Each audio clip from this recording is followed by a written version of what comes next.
Well, could the days of GB News and Talk TV be numbered?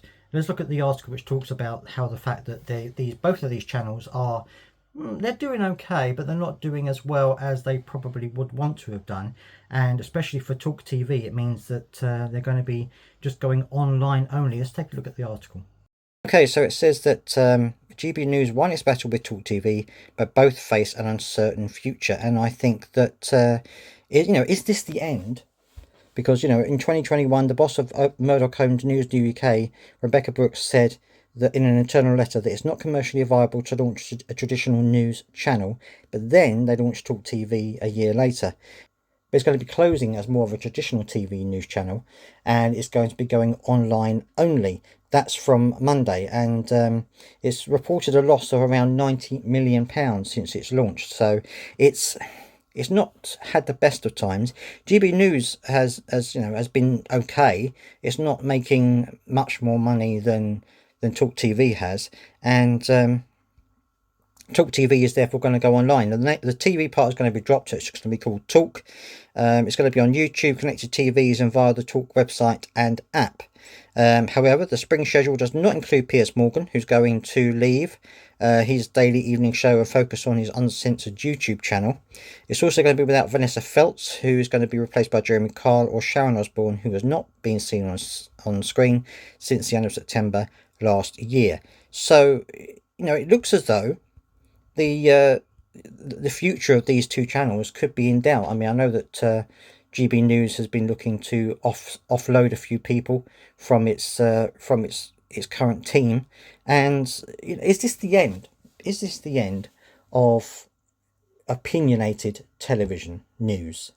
And what I mean by that is this the end of people coming in and saying, "Oh, this is my opinion," and being controversial about it, and and talking about things that perhaps other news channels wouldn't dare to talk about, or talk about them in a way that other channels wouldn't talk about them? I'm not so sure that it is, because as you can see, Piers Morgan has got his uncensored YouTube channel now. You've got Katie Hopkins, who's got a resurgent career on TikTok and YouTube.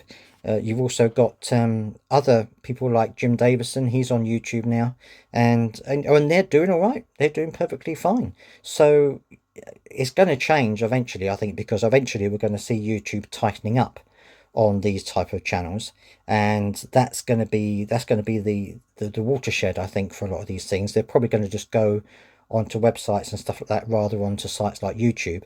So I think that's going to be coming along the road. However, I do think there is a point and a place for these opinionated channels and opinionated people to make content, because they are very successful. I mean, I think in terms of a channel, in terms of a TV channel, I don't think it works, because if you've got someone like Katie Hopkins or Piers Morgan, there are people who like them as individuals and like their opinions, so they're going to watch them. However, if you have them on a general TV news show, there are going to be people they're going to watch, and there are going to be people that people aren't going to watch. So it's not necessarily going to be as overall good as it would be if you're just watching an individual person. So I think that that's probably why this isn't working for places like Talk TV and GB News. I'm not saying that GB News is going to close down, because I think they're going to go. I think they're going to carry on, but I think they may well go online only eventually, because I don't think this generic opinionated TV channel is working. I think people like to see individuals with opinions rather than seeing a whole channel about it, because there are people they're going to like, people they're not going to like. But that's just my opinion. But I think that there is a place for them, certainly. And I think that even though a lot of these will be going online, I think that there is a good chance that they will be more successful individually than they would be as if they were on a TV channel. But let me know your comments down in the comments down below. Let me know what you think about these channels. Do you like them? Do you support them? Do you watch them? Do you watch the whole day, or do you watch them throughout the day? Or are they just certain people that you like, that you just tune in for, and others you don't tend to? Let me know down in the comment section what you think about this.